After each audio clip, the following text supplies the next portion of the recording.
Hello కానమూకు కథావచనం మోహనవచనం పరిజ్ఞాన హితబాండం నిత్య చదువరి శ్రోతలకు ఆహ్వానం నమస్కారం. చదవదగునెవరు రాసిన తదుపరి చదివిన వెంటనే మరువక పలువురికి వినిపింపబూనిన అది ఏ పరిజ్ఞాన హితబాండమవుపో మహిళ మోహనవచనమై విరాజిల్లు. పరిజ్ఞాన హితబాండం లక్ష్యం ప్రతివారీ సమాచార హక్కు. ఆస్ఫూర్తితోనే ఇప్పుడు పాపినేని శివశంకర్ విరచితాంశంగా కవే బ్రహ్మ సాహిత్య సృష్టే ప్రపంచం అనేటువంటి ఈ అంశాన్ని మన కానమోకు కథావచన శ్రోతలకు మీ కానమోకు స్వరంలో ఇప్పుడు వినిపిస్తాను, వినండి. కవే బ్రహ్మ సాహిత్య సృష్టే ప్రపంచం. ఇక వినండి, పాపినేని శివశంకర్ విరచితం. కల్పన కల్పనే, వాస్తవం వాస్తవమే. పాత్రలు పాత్రలే, వ్యక్తులు వ్యక్తులే. తెలియంది ఎవరికి? అయితే పాఠకులు రచయితలు కల్పిత పాత్రల్ని వాస్తవ వ్యక్తులుగా భావించటం ఒక కళారహస్యం. బాల్య కౌమారాల్లో చందమామ, గహనమాంత్రిక గుహల్లో, అడవుల్లో కథానాయకుడే కాదు, ఈ చదివే పిల్లాడు తిరుగాడేవాడు. అది రసాత్మక దూరం, ఈస్థెటిక్ డిస్టెన్స్. ఆ రసాత్మక దూరం లేకపోవటం, ఆ దూరం లేనప్పుడు చదువరి కథలోపలి మనిషే అవుతాడు. అలాగే రచయిత కూడా భావనా ప్రపంచంలో తన పాత్రలతో కలిసి తిరుగుతుంటాడు. అతని ఊహాలోక విహారాన్ని బట్టి ఆ తిరుగుడు ఉంటుంది. దాన్ని పుస్తకం మూసేసినట్లు ఆపేసి వెలుపలికి వచ్చేవాళ్ళ హాయి వేరు. అపారమైన కావ్య ప్రపంచంలో కవే బ్రహ్మ అని, అతని అభిరుచికి అనుగుణంగా ఆ ప్రపంచం ప్రవర్తిల్లుతుందని ఆనందవర్ధనుడు అనే ఆలంకారికుడు చెప్పాడు. సాహిత్య సృష్టి అనేది రెండో ప్రపంచం. ఆ ప్రపంచంలో అనేక పాత్రలు పుడతాయి, పెరుగుతాయి, మాట్లాడతాయి, ఏడుస్తాయి, నవ్వుతాయి. అవి రచయిత మనస్సులో పుట్టి పాఠకుల మనస్సులో నివాసం ఏర్పరచుకుంటాయి. ఇక్కడే Wayne C Booth the rhetoric of fiction తెలిపిన విశేషమైన సంగతి చెప్పుకోవాలి. పాత్ర నిర్మాణాన్ని రచయిత పాఠకుల సహసృష్టిగా అతను భావించాడు. అంటే రచయిత చేసే రూపకల్పనతో పాటు పాఠకుడు ఆ పాత్రల స్వరూప స్వభావాలను తన ఊహలతో నిర్ధారణలతో కలిపి ఏర్పరచుకుంటాడన్నమాట. అది రచయిత కల్పనకి కాస్త వేరుగా ఉండవచ్చు. ఒక పాత్ర ప్రవర్తన లేదా మొత్తం వాచకం కూడా రచయితకి పెడగా విభిన్న పాఠకులకు విభిన్నంగా తోచవచ్చు. అంటే పాత్రల భిన్న కోణాలతో పాటు వాటిని గమనించే పాఠకుల దృష్టికోణం కూడా ఉంటుంది. కథ లేదా నవల ఆ రచనా క్రమంలో రచయిత అంతరంగంలో జరిగే రసచర్య, ఆల్కెమీ బహుశా అందరికీ తెలియకపోవచ్చు. రచయిత పాత్రను సృష్టించడం అంటే అతని మనస్సులో ఒక కొత్త ప్రాణి జన్మించటమే. అతను తన ఆలోచనలతో, అనుభవాలతో, సమాజ పరిశీలనతో పాత్రలను రూపొందించి జీవరేఖ దిద్దుతాడు. ఈ క్రమంలో రచయిత పాత్రల మధ్య ఒక ఆత్మీయ సంబంధం నెలకొంటుంది. అవి అతని మనస్సులో సజీవంగా తిరుగాడుతుంటాయి. ప్రపంచంలో మన ఆత్మీయులు కళ్ళ ముందు లేకున్నా మానసిక ప్రపంచంలో ఉంటారు. అది ద్వితీయ వాస్తవికత, సెకండ్ రియాలిటీ. అట్లాగే ఈ క్రమంలో రచయిత తన పాత్రతో మాట్లాడుతూ ఉంటాడు. పాత్ర రచయితతో మాట్లాడుతుంది. రచయితకు అతని పాత్రలకు మధ్య సంభాషణ సాహిత్య సృష్టిలో ఒక మర్మం. ప్రారంభంలో పాత్రలు రచయిత ఆజ్ఞకు లోబడి నడుస్తాయి. కథనం లోతుకు వెళ్ళే కొద్దీ, మారే కొద్దీ అవి రచయిత కాదనలేని విధంగా స్వతంత్ర వర్తన కోరుకుంటాయి. రచయిత అనుకున్న ముగింపును పాత్ర కాదనవచ్చు కూడా. అది రచయితకి సంతోషమే. సృజన క్రమంలో ఈ అన్యోన్య చర్య మానసిక సంక్లిష్ట విశేషం. పాత్రలు రచయిత ఎదురుబొదురుగా నిలబడే సృజనాత్మక వాదోపవాద సందర్భాలు తెర వెనుక అత్యంత రసవత్తర ఘట్టాలు. ఆ ఆ విధమైనటువంటి దానిలోనే కథలో గమ్య గమన సుస్థిర జ్ఞానం గల రచయితలకైతే ఆయా పాత్రల జీవన యాత్ర మొత్తం మనోగతమే. ఎక్కడ అది బెసగదు. మొదటి నుంచి చివరి దాకా ఆ మనోగతి చొప్పున అవి సాగిపోతాయి. నాబోటి అసంతృప్త రచయిత యజమానిలాగా ఆ పాత్రని కాసేపు అటు తిరగమంటాడు. అంతలోనే ఇటు మెల్లగా నడవమని, కాదు కాదు అటు లగెత్తమని, ఇదిగో ఈ మాటలు కాదు ఆ పలుకులు వల్లించమని నానా తిప్పలు పెడతాడు. చూసి చూసి ఇక చాలే సంబడం అని అది తోచిన 4 ముక్కలు చెప్పేసి వీడ్కోలు చెప్పి వచ్చిన దారిన వెళ్ళిపోతుంది. ఇక సదరు యజమాని హాయిగా పడక్కుర్చీలో జారగలబడతాడు.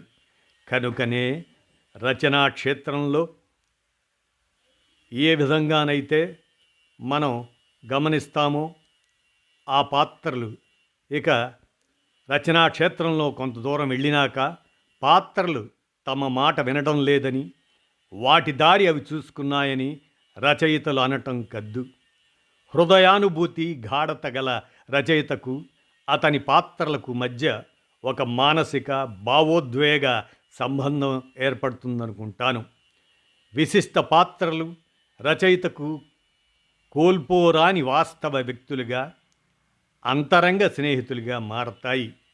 కనుమోడ్పులో మెలకువలో అతని పక్కనే ఉంటాయి. వాటి ఊపిరి అతనికి సోకుతుంటుంది. రచన ముగిసినా ఆ బంధం తెగదు. అట్లా పాత్రలతో ఆ ఆత్మీయత చదువరులకు ఏర్పడుతుంది. వాటిని వాళ్ళెప్పటికీ కోల్పోరు. ఇక నైపుణ్యం గల నిర్మమాకార రచయితలు సాధారణంగా తమ పాత్రలతో వ్యక్తిగత భావోద్వేగాలను మేళవించరు. కథనం మీద వాటి పెత్తనం ఒప్పుకోరు. అక్కడ వాళ్లకున్న బాధ్యత పాత్రలను ఉన్నవి ఉన్నట్లు చూపించడం మాత్రమే కానీ వాటితో కలిసి మెలగటం కాదు. కనుక వాటి ఊపిరి తాకనంత కాస్త ఎడంగా నిలబడతారు. అది దోస తీగ బంధం. అది డిటాచ్డ్ అటాచ్మెంట్. దీన్నే ఇంపాసివిటీ అన్నాడు ఫ్లోబర్ట్. అంటే పాత్రల సంవేదనలతో రచయిత తన భావోద్వేగాలను మేళవించకపోవటం. ఈ రసాత్మక దూరం పాత్రలను మరింత సమంగా చిత్రించేందుకు సాయపడవచ్చు. కాగా వృత్తిపర వ్యాపార రచయితలకు పాత్రలతో యాంత్రిక సంబంధం తప్ప ఎలాంటి హృదయ సంబంధం ఉండదు. అది టోటల్ డిటాచ్మెంట్. వాళ్ళు పాత్రలకు ఆమడ దూరంలో నిలబడతారు. అవసరం అనుకుంటే వాటిని నయానా భయానా ఏ ఏట్లోనూ దూకించగలరు. సహానుకూల పాత్రలు రూపొందే క్రమంలో ఉన్నత వ్యక్తిత్వాన్ని సంతరించుకుంటాయి. రచయితే అలా రూపొందించిన ఆ పాత్రల్లోని విలక్షణత వ్యతిరేక క్రమంలో రచయిత మీద తిరిగి ప్రభావం చూపించవచ్చు. అతని వ్యక్తిత్వాన్ని అంతో ఇంతో మెరుగుపరచవచ్చు. ఉన్నత వ్యక్తిత్వం గల వ్యక్తులు అప్పుడప్పుడు అనివార్యంగా కష్టాల కడలిలో కదలిపోతారు. ఆ అనివార్యత కోమల మనస్కుడైన రచయితని బాధిస్తుంది. నా పాత్రల వేదన నేను అనుభవించిన వేదనే అన్నాడు శరత్చంద్రుడు. అయినా అతను నిస్సహాయుడు. ఆ పాత్రల జీవనయాత్రలో అనవసర జోక్యం చేసుకునే అధికారం రచయితకి లేదు. అయితే ఇది అందరి విషయంలో అనలేము. కొంతమంది నిరంకుశులు ఉంటారు. నిరంకుశాహ కవయః. వాళ్ళు పాత్రలు కిక్కురు మననీయకుండా వేలు చూపిస్తూ నడిపిస్తారు. ఒక్కోసారి రచయితే పాత్రగా రూపాంతరం చెందుతాడు. అందని తన ఆశయాలకు ప్రతీకగా ఒక పాత్రను సృష్టిస్తాడు. అందులో తన ప్రతిబింబాన్ని చూసుకుని సంతోషిస్తాడు. అది ఇచ్ఛాపూర్వక ఆలోచన, విష్ఫుల్ థింకింగ్. ముఖ్యంగా అతని అనుభవాలే సానుకూల ప్రధాన పాత్రల అనుభవాలుగా మారతాయి. తనలోని కలల్ని, ఆశల్ని, ఆశాభంగాల్ని పాత్రల ద్వారా వ్యక్తం చేస్తాడు. రచయిత చెప్పలేని సంగతుల్ని పాత్రలు చెబుతాయి. అవి అతని సంపూర్ణ అనుభవాలు కావచ్చు, పాక్షిక అనుభవాలు కావచ్చు. అవి పరాయి అనుభవాలుగా ప్రథమ పురుషలో చెప్పవచ్చు, లేదా నేను అనిగా ఉత్తమ పురుషలో చెప్పవచ్చు. అయితే ఉత్తమ పురుషలో నేనుగా ఉన్నది రచయిత కానక్కర్లేదు. అంటే అక్కడ కథకుడు నేను అంటే కథకుడు వేరు, రచయిత వేరు. ఆ అనుభవాలన్నీ రచయిత అనుభవాలేనని కొంతమంది పొరపాటు పడుతుంటారు. రచయిత పాత్రల్ని గాక సజీవ వ్యక్తుల్ని సృష్టించాలన్నాడు హెమింగ్వే. అంటే నిజ జీవితంలో తారసపడిన మనుషుల్ని ఎత్తుకొచ్చి కథలో నిలపటం కాదు. అలా అయితే వాస్తవ వ్యక్తులకు ప్రతిరూపాలు తయారవుతాయి. ఆ వ్యక్తుల పట్ల కోపతాపాలు ఈ ప్రతిరూపాల మీద తీర్చుకునే వాళ్ళు అక్కడక్కడా తగులుతారు. అది మట్టం తక్కువ పని. అట్లా కాక కంటి ముందు మనుషుల స్వభావానికి మరో రూపం ఇవ్వవచ్చు. ఆయా వ్యక్తుల గుణగణాలు గమనించి రంగరించి వేరే మూసలో పోయాలన్న మాట. ఆ గుణగణాలు ఎంత సహజంగా మట్టసంగా ఉంటాయో ఆ రీతిలో అమరితే ఆ పాత్రలు అంతగా సజీవ వ్యక్తులు అవుతాయి. అందుకే మార్కెజ్ నిజ జీవితంలో వ్యక్తులే తన రచనల్లో వేరే రూపం దాల్చారు అన్నాడు. అదే అభిప్రాయం మహాశ్వేతాదేవి కూడా వెలుబుచ్చింది. ఒక ఆదర్శ సౌందర్యాత్మక ఆత్మ సౌందర్యాత్మక పాత్రను కల్పించినప్పుడు బహుశా అది ఆ రచయితతో మానసిక సహజీవనం చేస్తుందనుకుంటాను. ఈ క్రమంలో రచయిత స్వీయ కల్పిత పాత్రతో ప్రేమలో పడటం సాధ్యమేనా? సాధ్యమే అని నా అనుభవం. మట్టి గుండెలో సీత, సముద్రంలో వనమాలి, స్పర్శలో మణిమాల ఇప్పటికీ నన్ను మక్కువతో పలకరిస్తారు. అది అవాస్తవ వాస్తవం. కథ, నవలా రచనలో ఒకానొక రసాయనిక ప్రక్రియ. అది మామూలు చదవర్లకు అవగతం కాదు. అందరు రచయితల అనుభవం కాకపోవచ్చు. I love my character as if they were my children అన్నాడు దోస్తోవ్స్కీ. నిజానికి ప్రతి ముఖ్య పాత్ర అతని ఆత్మవాచకమే, స్వరమే. అవి తన అంతస్తత్వాన్ని అన్వేషించడానికి సహాయపడ్డాయి కనుక వాటిని ప్రేమించాడు. ఆ చీకటి వెలుగుల సందేహాత్మక మేధా సంపన్న స్వయం వ్యక్త పాత్రలన్నీ అతని విరూపాలే. బహుశా క్రైమ్ అండ్ పనిష్మెంట్లో విచ్ఛిన్న పాత్ర రాస్కోల్నికోవ్లో దోస్తోవ్స్కీ ఉండే ఉంటాడు. ప్రిన్స్ మిష్కిన్ ద ఇడియట్ అలాంటి సంపూర్ణ సజ్జనుల్ని కల్పించటం కష్టమని అతను గ్రహించాడు. ఇక టాల్స్టాయ్ అన్నా కరేనాని ప్రేమించినా ఆమెను సమర్థించలేదు.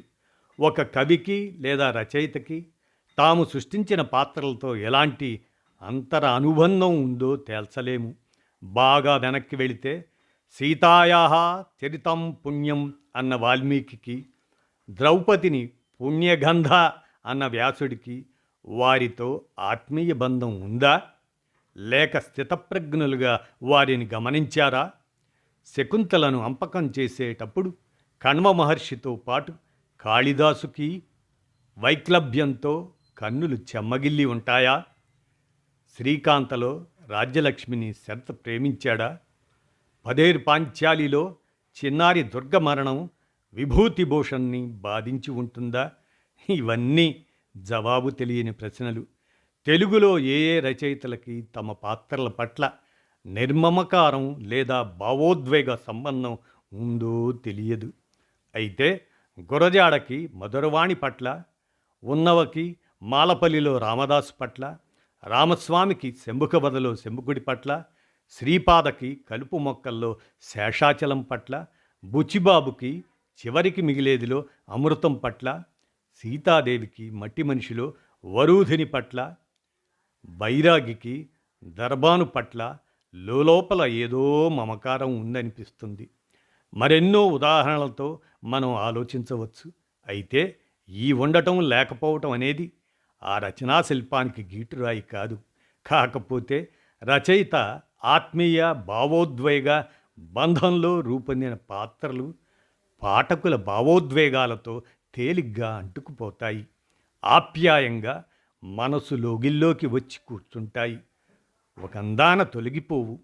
మరొక సంగతి, రచయిత నిరాశోపహతుడైనప్పుడో ఒంటరి గుహలో కూరుకుపోయిన క్షణాల్లోనో అతడు కల్పించిన, జీవం పోసిన, ప్రేమించిన ఏదో ఒక దయామయ ధీర పాత్ర చటుక్కున ప్రత్యక్షమై అతనిని అక్కున చేర్చుకుంటుందా? ఏదో ఒక సంకల్ప సాధనం చేతికిచ్చి ముందుకు పదమని ప్రేమగా మరి చెబుతుందా? అట్లాగే ఆక్రమంలోనే మనం గమనిస్తే ఈ పాత్రలన్నీ కూడా ఉదాత్తమైనటువంటి కవిత తదనంతరం కాలంలో తన జన్మదాతకే స్ఫూర్తినిచ్చే సందర్భాలు ఉంటాయా? నన్నడిగితే అవునంటాను అని పాపినేని శివశంకర్ విరచిత ఈ అంశం కవే బ్రహ్మ సాహిత్య సృష్టే ప్రపంచం అనేటువంటి ఈ అంశాన్ని మన కానమోకు కథావచన శ్రోతలకు సాహితీ ప్రియత్వం అనే అంశం కింద వినిపించాను. విన్నారుగా. ధన్యవాదాలు.